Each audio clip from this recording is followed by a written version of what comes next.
오늘은 다른 안목으로 살아야 할 세상이라는 제목을 가지고 여러분과 함께 은혜를 나누고 싶습니다. 우리가 세상을 살다 보면 왜 광야가 끝나지 않는가 하는 답답한 마음이 들곤 합니다. 왜 나만 광야가 더 길게 가나? 다른 사람들은 광야가 끝난 것 같은데 이 시점에서 내 광야는 아직 끝이 보이지 않는 것 같아서, 또는 끝나지 않을 것만 같아서 맥이 빠져버리고는 합니다. 오늘 스가랴서는요, 이렇게 지쳐버린 이스라엘 백성들에게 임하신 하나님의 말씀입니다.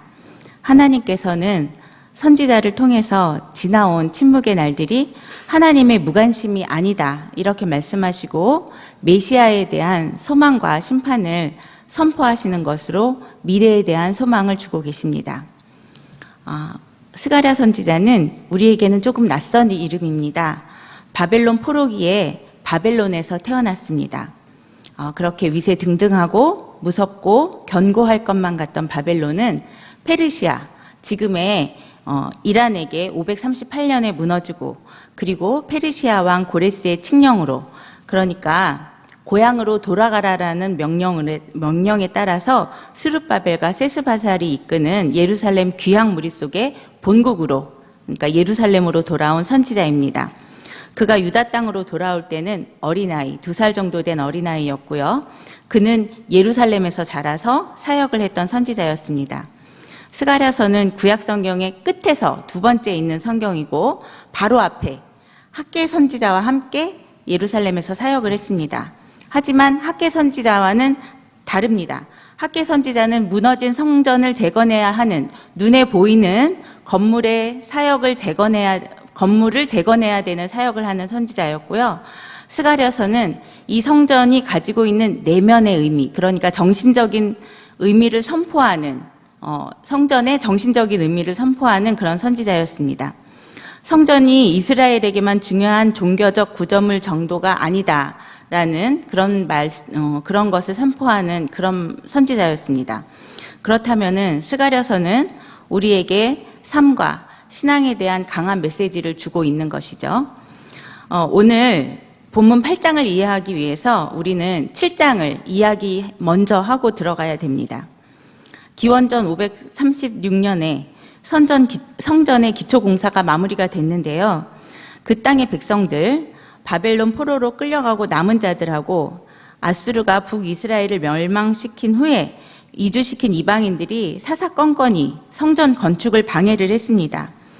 그들로 인해서 성전 기초공사가 마무리가 되고 16년이나 방치되었다가 526년에야 성전 건축 공사가 재개가 되어서 마무리가 되게 됩니다. 이때 베델 사람들이 예루살렘에 사람들을 올려보냈습니다. 그러니까 성전 건축 공사가 멈췄다가 다시 재개가 돼서 마무리가 되니까 베델 사람들이 예루살렘에 사람들을 올려보내는 겁니다. 왜 올려보내냐면 지난 70년 동안 금식을 해왔습니다. 그런데 그 금식을 계속할까요? 라는 질문을 가지고 예루살렘에 사람들을 올려보내는 겁니다. 이스라엘은 금식을 4월, 5월, 7월, 10월 이렇게 4번 금식을 합니다. 1년에. 그런데 5월에 하는 금식이 있었어요.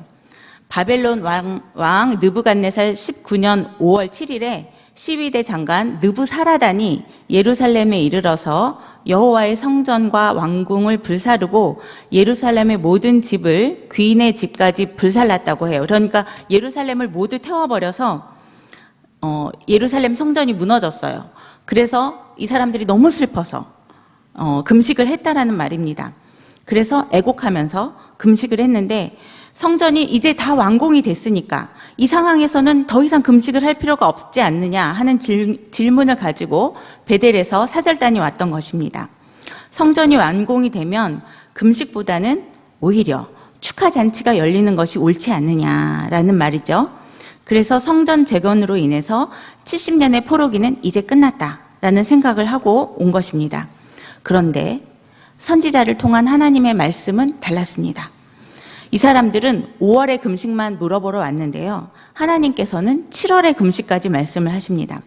7째 달의 금식은 바벨론 사람들이 예루살렘을 다 파괴하고 난 다음에 유다의 마지막 왕이었던 시드기야, 그 마지막 눈이 뽑힌 왕이 있었어요. 시드기야를 끌고 가서 그 자리에 세웠던 총독 그달랴를 암살했습니다. 그러니까 너무 기쁘죠. 그래서 포로민들과 귀향민들이 이 사건을 기념해서 일곱째 달마다 또 금식을 했습니다. 그랬는데 하나님께서는 너네가 70년 동안 다섯째 달과 일곱째 달에 금식하면서 애곡하기는 했는데 그 금식이 너희가 나를 위해서 한 것이냐? 이렇게 물어보시는 겁니다. 하나님께서는 이들이 지난 70년 동안에 매년 금식을 한 것에 대해서 너희들이 과연 누구를 위해서 금식을 했느냐? 이렇게 물으시는 겁니다. 너희들이 무너진 성전을 생각하며 금식을 했느냐? 하나님은 성전에 계신다고 했는데 그 성전이 더 이상 존재하지 않아서 금식을 했느냐? 아니면 너희가 재물을 잡아서 속죄함을 받고 복을 빌던 하나님의 성전이 무너져서 없어졌기 때문에 아쉬워서 아쉬움을 금할 길이 없는 자신들의 신세가 처량해서 금식을 했느냐? 이렇게 물으시는 겁니다. 즉, 자신들의 감정을 위로하기 위해서 자기 연민에서 비롯된 형식적인 예배자의 욕망을 만족시키는 것이었지 않았겠느냐라면서 물어보시고, 또 6절에는 하물며 너희가 먹고 마시는 건 역시 너희 자신의 유익과 만족을 위한 것이 아니었느냐라면서 이 모든 일의 본질에는 이스라엘 백성들 자신의 욕심과 이익이 있었지 않느냐라고 질문하시는 겁니다. 길게 말씀드렸는데 이 말씀을 간단히 말하자면 너희의 본질은 간데없고 종교 생활에만 치중해온 그들의 70년간의 형식적인 신앙생활에 대한 하나님의 질책이었던 것입니다. 우리도 모르는 사이에 열심을 가지고 또 특심을 가지고 행했던 우리의 신앙생활이 그저 감각적으로 내 감정을 위해서 사용하지는 않았는지 우리 스스로를 돌아봐야 합니다. 마치 7장에 이스라엘 사람들이 자신들을 위해서 금식했던 것처럼 말입니다. 금식은 하나님 앞에 슬픔과 회개의 마음으로 나아가야 하는 것입니다. 슬픔과 회개의 마음이라는 것은 하나님의 뜻에 온전히 순종하지 못한 자신의 삶을 돌아보면서 하나님과의 관계의 회복, 신앙의 온전한 순종을 약속하는 그런 나아감이 되어야 하는 것입니다. 금식이 결국 나의 결정, 내가 하고 싶은 것을 하기 위한 종교적인 도구에 불과하다면 그것은 금식이 아니고 하나님을 만나는 것도 아니고 하나님 앞에 무릎을 꿇는 것도 아니라는 점입니다. 전에는 연초에 많은 분들이 금식을 작정했습니다. 저 역시 금식을 작정하고 연초에 금식을 했습니다. 왜? 무엇 때문에 금식을 했었나요? 원래 금식의 본질은 내가 하나님 없이는 살 수 없다는 고백입니다. 육신의 양심만으로는 살 수 없다는 그런 절절한 고백이어야 하는 것입니다. 하나님께서는 이렇게 금식을 자신들의 신앙의 도구로 혹은 감정의 위로의 도구로 써왔던 이들에게 내가 금식하라고 했느냐? 나는 금식을 원하지 않았다. 내가 너희에게 원한 삶의 방식은 따로 있었다. 내가 선지자들을 시켜서 말했었다. 이렇게 말씀하시는 겁니다. 7장 7절을 한번 보시겠습니다. 예루살렘과 사면 성읍에 백성이 평온히 거주하며 남방과 평원에 사람이 거주할 때에 여호와가 옛 선지자들을 통하여 외친 말씀이 있지 않느냐 하시니라. 그러니까 포로기 이전에 평안히 살 때에 활동했었던 그때 선지자들을 통해서 하나님은 메시지를 전하셨습니다. 금식이 아니라 이스라엘에게 원하신 하나님의 뜻이 있었다는 얘기입니다. 이스라엘 백성들에게 수많은 선지자들을 보내셔서 여호와께 돌아와라. 수없이 외치셨고 율례를 가르치셨는데 그들은 선지자를 외면했습니다. 이 백성이 살아야 했던 삶의 방식과 신앙생활은 어떤 것이었을까요? 9절과 10절을 보시겠습니다. 만군의 여호와가 이같이 말하여 이르시기를 너희는 진실한 재판을 행하며 서로 인애와 긍휼을 베풀며 과부와 고아와 나그네와 궁핍한 자를 압제하지 말며 서로 해하려고 마음에 도모하지 말라 하였으나 이렇게 말씀하십니다. 이것을 세 번역으로 한번 보겠습니다. 너희는 첫 번째 공정한 재판을 하여라. 두 번째, 서로 관용과 자비를 베풀어라. 과부와 고아와 나그네와 가난한 사람을 억누르지 말고 동족끼리 해칠 생각을 하지 말아라. 이렇게 말씀하셨습니다. 하나님께서 요구하셨던 신앙생활은 금식이 아니라 바로 이런 것이었습니다. 세상에서 가장 연약하고 소외당하고 착취당하기 쉬운 자들의 인권과 권리를 보호하고 지켜주는 것이 주의 백성들이 추구해야 될 신앙생활이고 이것이 바로 공의입니다. 그러나 이스라엘은 어땠습니까? 듣기를 싫어하고 등을 돌리고 귀를 막았으며 마음을 굳게 하고 금강석 같이 해서 율법과 말씀을 듣지 않았습니다. 이들의 이러한 행동은 하나님을 매우 분노하게 만들었으며 하나님께서는 결국 그들이 불러도 듣지 아니하시고 그들의 땅을 황무하게 하셨습니다. 하나님의 언약 관계의 가장 기본적인 개념은 부르짖으면 응답하시는 것입니다. 그런데 그 관계가 깨졌고 그 백성들의 죄는 그들을 온 세상으로 흩어지게 했고 그들은 포로가 돼서 70년 동안 살아야 했으며 그들이 거했던 평안했던 땅은 황무지로 변했습니다. 하나님을 거역했던 백성들의 비참한 종말은 바로 이렇게 되는 것이다 라고 하나님께서 보여주신 겁니다. 그 땅에 오고 가는 사람이 없으니 그들이 아름다운 땅을 황폐하게 만들었다 이렇게 말입니다. 사실 베델의 사절단은 금식을 계속할까요? 이렇게 단순한 질문을 하면서 예루살렘에 올라왔습니다. 이제 성전이 재건되었으니 금식을 할 필요가 없지 않을까요? 라는 질문을 가지고 말입니다. 그러나 하나님의 대답은 그렇게 단순하지 않았습니다. 그들의 반역의 역사를 생각해봐라. 이렇게 말씀하셨습니다. 보아라, 너희 조상들이 이렇게 패역한 삶이 이런 멸망의 결과를 낳았다라고 외치고 있습니다. 이 상황에서 예루살렘의 회복에 대한 말씀이 임하시는데요. 이 말씀이 오늘 읽은 8장의 말씀입니다. 스가랴서의 말씀은 묵시서입니다.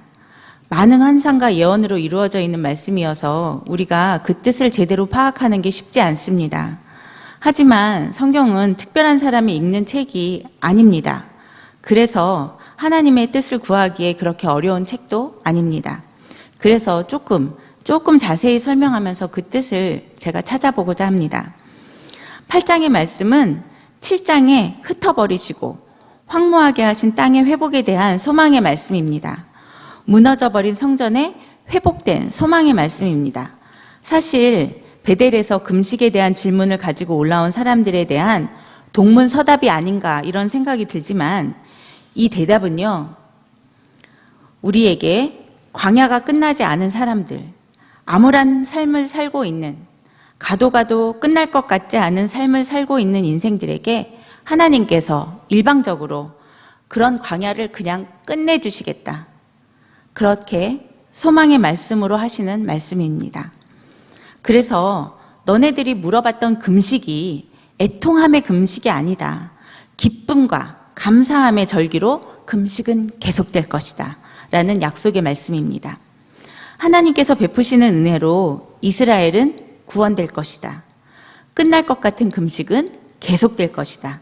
이 금식은 기쁨의 절기가 되고 이스라엘뿐만이 아니라 열방이 여호와의 은혜를 구하게 될 것이다라는 선포입니다.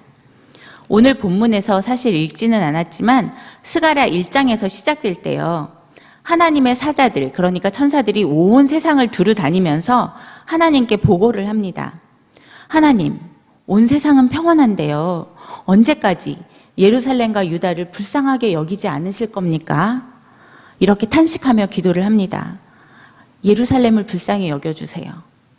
이 탄식의 기도의 대답이 8장입니다. 여호와께서 예루살렘과 시온을 위해서 질투하신다고 하십니다. 시온을 위해서 질투하시는 하나님의 일방적인 돌아오심과 예루살렘의 회복의 선포가 8장입니다. 오늘 본문의 8장에 보시면 1절부터 계속 만군의 여호와라는 말씀이 반복됩니다. 왜 특별하게 이 표현이 반복되어야만 했을까요? 이 표현은 무엇보다도 하나님의 전능하심과 하나님의 통치를 부각시키는 표현인데요. 하나님의 전능하심이 일방적인 구원의 선포에서는 무엇보다 중요한 위치를 차지하고 있기 때문입니다. 그래서 이 만군의 여호와라는 말씀이 7장과 8장을 단단하게 엮어주고 있는 중요한 구절이 되기 때문입니다. 오늘 우리가 만나는 하나님은 어떤 하나님이십니까? 전능하신 만군의 하나님이십니다. 우리가 뭘 해서도 아니고 어떤 조건이 있어서도 아니고 세상에서 뭔가를 얻을 것만 같이 사는 우리가 결국은 세상에 속아 넘어가서 고통받는 것을 보시고 그 세상을 질투하셔서 주권적으로 우리를 구원하시는 하나님이십니다. 하나님의 질투는요, 우리가 세상을 너무 사랑하니까, 세상이 우리에게 뭔가 해줄 것 같으니까 세상을 기대서 사는 우리의 모습 때문입니다. 그래서 하나님께서는 우리를 불쌍히 여기시고 그 백성을 보시는 마음이 아프셔서 그 마음에 질투가 생기셔서 크게 분노하신다는 말로 그렇게 쓰였다는 겁니다. 질투는 사랑의 또 다른 말입니다. 사랑하지 않으면 질투하지 않습니다. 사랑하지 않으면 분노하지도 않습니다. 이스라엘을 향한 하나님의 질투하심은 이스라엘에 대한 회복으로 그들을 억압했던 열방에 대한 심판으로 나타납니다. 그것이 9장의 열방에 대한 심판의 말씀입니다. 그런데 우리가 이 말씀에서 찾을 수 없는 말씀이 있습니다. 이 말씀에는 이스라엘을 부르시는 돌아와라, 이스라엘아 돌아와라 라는 말씀이 없습니다. 그러나 하나님께서 시온으로 돌아오셨다는 말씀이 선포됩니다. 백성의 돌이킴도 회개도 아무것도 없이 큰 질투와 분노 가운데 여호와께서 시온에 그냥 돌아오신다고 선포됩니다. 이것은 시온의 회복, 예루살렘의 회복이 백성들의 어떤 조건도 전제된 것도 아니라 백성들이 뭘 해서가 아니라 전적으로 그 백성을 위한 하나님의 질투와 분노와 하나님의 사랑으로 여호와의 돌아오심에서 비롯된다는 점입니다. 여러분, 돌이킴이 무엇입니까? 회개의 또 다른 표현입니다. 그런데 정작 회개해야 될 백성이 회개하지 않고 돌이키지도 않았습니다. 그런데 회개하지 않아도 될 하나님께서 회개하셨습니다. 그 마음을 돌이키셨다는 말입니다. 인간의 생각으로는요, 잘못한 너네들이 대가를 치러야지 이렇게 내버려 두시는 게 옳은 것 같은데 우리 하나님이 회개하시고 그 마음을 돌이키신 겁니다. 스가랴서의 중심 주제는 성전 재건입니다. 그런데 우리가 유념할 것은 건물 자체가 아닙니다. 시온의 영광은 건물의 크기나 화려함에 있지 않고 그들 가운데 하나님께서 거하시면 그것이야말로 그들의 영광이며 존귀함이라는 것입니다. 시온에 돌아오신 하나님, 시온에 처소를 두신 하나님께서 만군의 여호와의 이름으로 일컬음을 받게 되는 시온이야말로 성전 재건의 핵심이고, 성전 재건은 여호와의 이름의 회복이고 하나님의 임재의 회복입니다. 그러니까 성전은 건물이 아닌 하나님의 임재가 본질이고, 너네가 귀환한 것은 나라나 국가의 회복이 중요한 게 아니라 하나님 나라 백성의 삶의 회복이 본질이라는 점입니다. 그것의 결과가 4절과 5절입니다. 만군의 여호와가 이같이 말하노라. 예루살렘 길거리에 늙은 남자들과 늙은 여자들이 다시 앉을 것이라. 다 나이가 많음으로 저마다 손에 지팡이를 잡을 것이요 그 성 거리에 소년과 소녀들이 가득하여 거기에서 뛰놀리라. 이렇게 말씀하십니다. 늙은 남자들과 여자들, 소년과 소녀들이 이렇게 남녀노소 모든 약한 사람들이 평안을 누리게 됩니다. 특별히 연약한 자들이 지팡이를 짚는 모습은요, 이렇게 연약한 사람들이 예루살렘 거리를 다니기에도 충분히 안전하고 평안한 곳이 되었다는 뜻입니다. 그래서 예루살렘의 평안을 보여줍니다. 여호와의 돌아오심으로 인한 평안은 이렇게 그 사회에 가장 연약하고 취약한 이들을 통해서 적나라하게 드러나게 되는 것입니다. 6절이 제가 오늘 여러분께 드리고 싶은 말씀의 중심 어구입니다. 6절, 만군의 여호와가 이같이 말하노라. 이 일이 그날의 남은 백성의 눈에는 기이하려니와 내 눈에야 어찌 기이하겠느냐. 만군의 여호와의 말이느니라. 이 백성은 하나님의 심판으로 인한 풍파를 견뎌내고 지금 예루살렘에 돌아와 거하고 있는 참으로 남은 자들입니다. 이들은 공고함과 어려움, 연약함에 반영된 모습입니다. 참혹하고 힘든 현실 속에서 여호와의 약속의 말씀이 이들한테 어떤 의미가 있겠습니까? 이들은 여호와의 약속을 신뢰하기 어려운 현실을 살아야 하는 이스라엘이고 지금 70년을 지나오면서 하나님의 은혜를 구하기 위해서 금식을 지속할지 아니면 다른 어떤 길을 가야 할지 물어보는 정말 연약한 백성입니다. 그러니까 차라리 너네가 옷을 찢고 회개를 해라 이렇게 말씀하셨으면 백성들의 눈에는 기이해 보이지 않았을 겁니다. 나라가 망하고 긴 세월 낯선 땅에서 포로로 살다가 이제 돌아온 백성들과 이 땅에 남은 백성들에게 예루살렘의 이러한 회복을 말하는 선지자의 말씀은 말도 안 되고 기이해 보이고 불가능해 보이는데 하나님의 눈에는 결코 기이하거나 불가능한 것이 아니라는 말씀입니다.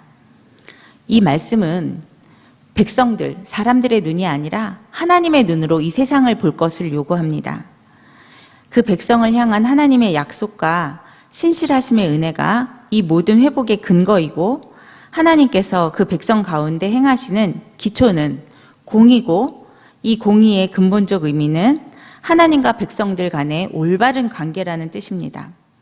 하나님의 공의는 하나님의 구원하심의 근거이고 동시에 하나님이 그 백성들에게 요구하시는 것이 공의입니다. 그래서 오늘 본문의 말씀은 하나님과 이스라엘 사이의 관계를 알려주는 근본적인 언약의 말씀이고요. 하나님 백성은 어떻게 살아야 되는지 그 삶을 규정하는 말씀입니다. 그 현실을 살아가는 우리에게 이런 하나님을 믿는다는 것은 어떤 의미일까요? 우리는 살아가면서 문득 이런 질문을 하게 됩니다. 하나님께는 불가능이 없다. 전능하시다. 이 말씀을 어떻게 이해하면서 살아가야 하겠습니까? 그런데 왜 내 삶에는 기적이 없는가? 이런 질문을 해야 할까요? 스가랴 선지자는 그 하나님의 전능하심에 대해서 우리를 결코 포기하심이 없는 것으로 드러내십니다. 죄악으로 인해서 심판을 겪는 그의 백성들이지만 하나님께서는 거듭 불순종하면서 거역하는 백성들을 포기하지 않으시고 끝까지 참으시고 그들을 질투하시고 분노하시고 그들 가운데로 돌아오십니다. 하나님의 진정한 사랑은 끝까지 포기하지 않고 끝까지 참으시는 것으로 드러내십니다. 저희 사춘기를 막 끝낸 딸 아이의 과제 페이퍼에서 우리 엄마는 나를 한 번도 포기한 적이 없었다라는 문장을 발견했습니다. 그때 그 아이를 설득할 수 있었던 것은 오래 참음이었다라는 것을 저는 알았습니다. 우리에게 주권적으로 하나님께서 주신 하나님의 영광은 바로 예수 그리스도의 십자가입니다. 우리를 압제하는 세상을 질투하시고 참으실 수 없어서 하나님께서는 우리를 결코 포기하지 않으시고 이 땅에 사람으로까지 임하셔서 우리를 구원하셨습니다. 그리고 가난한 자에게 복음을, 눈먼 자를 보게 하시고 포로된 자에게 자유를 주시고 갇힌 자에게 노임을 선포하셨습니다. 그리고 우리에게는 다른 안목을 가지고 살라고 요구하십니다. 여러분, 우리는 사람들과 다른 세상을 사는 것이 아닙니다. 우리는 같은 세상을 살아가고 있습니다. 하지만 우리는 이 세상을 다른 안목을 가지고 그 자리에서 살아내야만 합니다. 바로 하나님의 눈으로 세상을 바라볼 수 있어야 하는 것입니다. 그것은 우리 그리스도인들은 예수 안에서 다른 눈을 갖게 되는 것입니다. 모든 세계에 대해서 보는 눈이 달라져야 됩니다. 세상 속에서 우리의 역할이 무엇인가를 새롭게 깨달아야 합니다.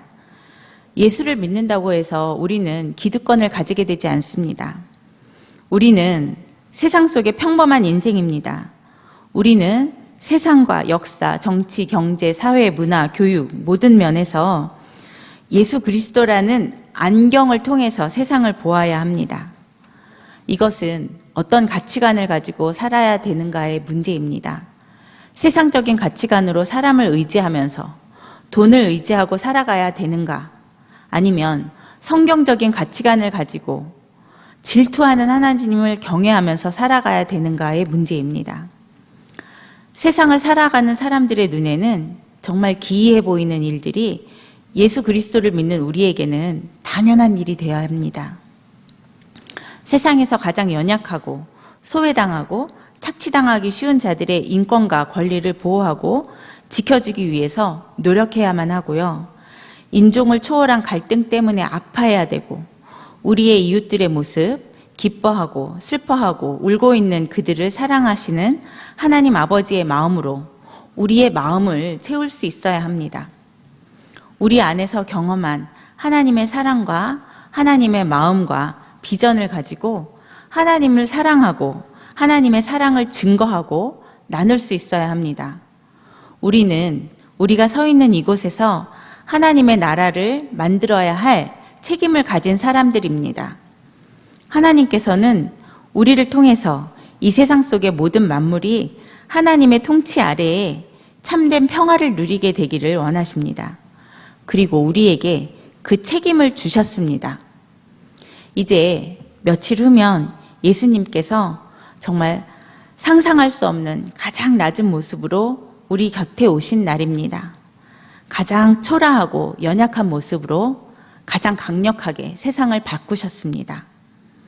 우리 힘으로는 만들 수 없는 세상, 우리를 통해 그러나 만들 수 있는 세상입니다. 공의가 하수와 같이, 정의가 강물과 같이 흐르는 세상입니다. 능력 있는 사람들보다는 연약한 사람들로 증명되는 세상, 평화로운 사회가 만들어내는 참된 평화를 그려낼 수 있어야 하겠습니다.